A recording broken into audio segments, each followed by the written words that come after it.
नमस्कार, मैं रौनक सराफ आप सभी का स्वागत करता हूं सत्य समाचार में। मैं अभी जो चुनाव का माहौल है और चुनाव का डेट स्थगित कर दिया गया था 4 अक्टूबर को। 10 अक्टूबर को चुनाव था, 10 और 20 अक्टूबर को, जो कि स्थगित कर दिया गया। कोर्ट का स्टे लग गया और अभी सामने ये खबर आ रही है कि चुनाव का डेट निकल चुका है। चुनाव का डेट जो कि 2 चरण में ये चुनाव होगा। पहला चरण 18 दिसंबर को होगा और मतगणना उसकी 20 दिसंबर को होगी और दूसरा चरण 28 दिसंबर को होगा और मतगणना 30 दिसंबर को होगी। इसी बात पे चर्चा करने के लिए हम पहुंच चुके हैं उपसभापति प्रत्याशी रुखसाना परवीन के पति शमसुद्दीन आलम जी के पास।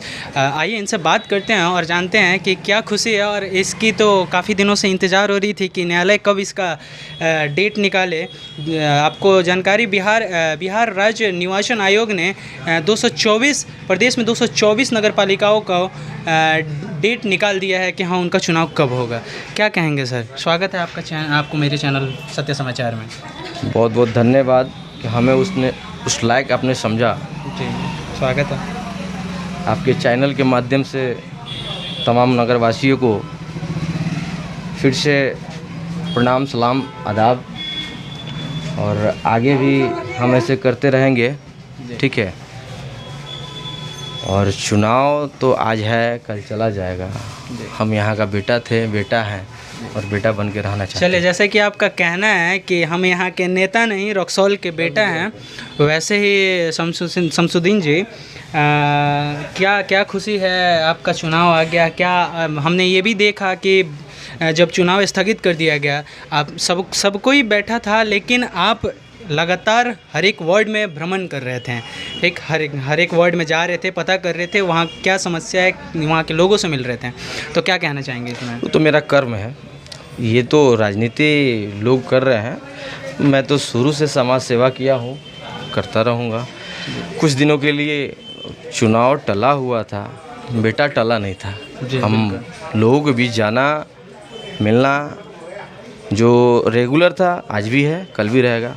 मैं भी फिर से अगर कोई बीच में हाई कोर्ट से क्लियर हो गया कि चुनाव होगा, 18 का चुनाव, 20 को गिनती, दूसरा चरण का 28 के चुनाव, 30 की गिनती।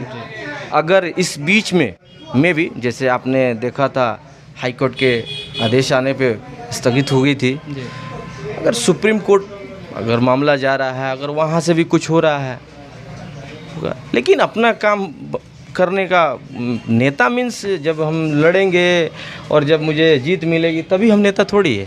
हम बेटा बन के हमेशा नेता वाली काम करने में लगेंगे। जी, आपका काफ़ी न्यूज़ में भी मैंने देखा कि आप हमेशा से रक्सौल के युवाओं के लिए आवाज़ उठाते आए हैं और यहाँ के आप एक समाज सेवी भी हैं और आप काम भी करते हैं काफ़ी युवाओं के लिए। तो क्या लगता है, अगर आप उपसभापति के रूप में अगर आपको रक्सौल की जनता चुनेगी तो क्या आप करेंगे रक्सौल के लिए? सबसे पहले जो आपने सवाल किया, बहुत अच्छा सवाल किया। रक्सौल में अगर नेता बनने के लिए उसको पटना और दिल्ली से नहीं आना है जी। हमारे बीच का ही एक लड़का यहाँ के लिए कमान संभालेगा। वो शमसुद्दीन हो या आप हो या कोई और हो, एक ही बंदा कोई संभालेगा, ठीक है। दूसरा चीज़, प्यार जनता दे रही है, ऐसे ही देगी और उनके विश्वास पे खड़ा उतरने का काम करेंगे। आगे भी ऐसे ही करते रहेंगे। आपने काफ़ी कुछ कहा था न्यूज़ में भी, काफ़ी मैंने न्यूज़ देखा है आपका, और आपने काफ़ी कुछ कहा कि हाँ, रक्सौल में कुछ ऐसी चीज़ें जो कि आपने सही बोली है। क्या आपको लग रहा है कि वो वैसा आप करेंगे? जैसे कि आपने बोला है कि रक्सौल में स्टेडियम नहीं है, कोई खेलकूद का मैदान नहीं है, ग्राउंड नहीं है, पार्क नहीं है, यहाँ पे शौचालय का सुविधा नहीं है। नेपाल से आने जाने वाले लोगों को यहाँ पे जो व्यापारिक सामान खरीदने आते हैं, तो क्या इतना जनता आप पे भरोसा रखे कि क्या आप ऐसा करेंगे? आपने अच्छा सवाल सुना हुआ है। देखिए, सबसे पहले तो हम नेपाल इंडिया बॉर्डर पे हैं, यहाँ बेटी रोटी का संबंध है। हमारे जितने भी बहन भाई उधर से आते हैं, या तो गाड़ी लगाने के लिए कोई पार्किंग नहीं था। मैंने इससे आवाज़ उठाया था। अगर इमरजेंसी, अगर किसी को अगर वैसा सिचुएशन आ जाए, शौचालय का भी बंदोबस्त यहाँ नहीं था, मैंने उसके लिए भी आवाज़ उठाया। आपने देखा होगा। मैंने देखा। रक्सौल नगर में क्या चाहिए, बीरगंज से जो भी कस्टमर आते हैं, मार्केटिंग करने जाना है, बाइक लगाने का कोई जगह नहीं है। तो क्या मेरा कर्तव्य नहीं बनता है उस चीज़ को हम बंदोबस्त करें? नेता मीन्स क्या कि पॉकेट में पैसा आने के लिए नेता है, सेवा करना है। तो इसके लिए नेता नहीं, बेटा को लाना है। इसी के लिए मैं अभी कुछ और एजेंडा है, जैसे जैसे करीब आते जाएगा फिर आपके न्यूज़ के माध्यम से तमाम नगरवासियों को फिर मिलेंगे और सबको दिखाते रहेंगे। अच्छा, हम लोग रक्सौल में कहीं कहीं किसी किसी चौक चौराहे पे जाते हैं जी शमसुद्दीन जी, तो वहाँ पे क्या देखने को मिल रहा है कि हमारे रक्सौल के युवा, कुछ युवा पीढ़ी और कुछ बच्चे भी नशे के आदी हो गए हैं। काफ़ी जगह जाइएगा तो प्रतिबंधित दवाइयाँ फेंकी हुई हैं।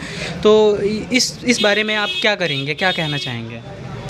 देखिए, अभी तो हम जितना हो सकता है लोगों का मदद करते हैं, प्रशासन से मिल के लोगों के बीच जाके वो काम करते हैं। आप एक चीज़ बताइए, मान लीजिए मुझे मोटरसाइकिल चलाने आता है, अगर मेरे पास लाइसेंस नहीं हो, गाड़ी कहीं एक्सीडेंट हो जाए, तो मेरे पास लाइसेंस हो तब तो मैं बात कर सकता हूँ उस चीज़ के लिए।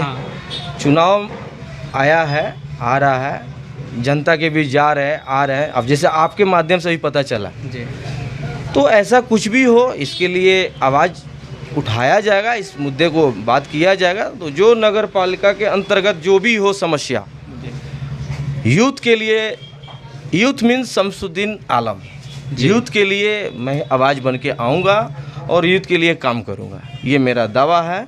और मैं इसीलिए कहता हूँ, मैं ये नहीं कहता हूँ कि मैं अच्छा हूँ। आपको जो भी दिखे, यूथ कुछ नया करेगा और नया करने वाला यूथ ही है, ठीक है। तो आपके न्यूज़ के माध्यम से तमाम नगरवासियों को मेरा एक है आग्रह कि आप चुनाव आज हो या फिर 1 साल बाद हो या जब भी हो, आप ऐसा कैंडिडेट लाइए, ऐसा नेता लाइए जो आपका बेटा हो।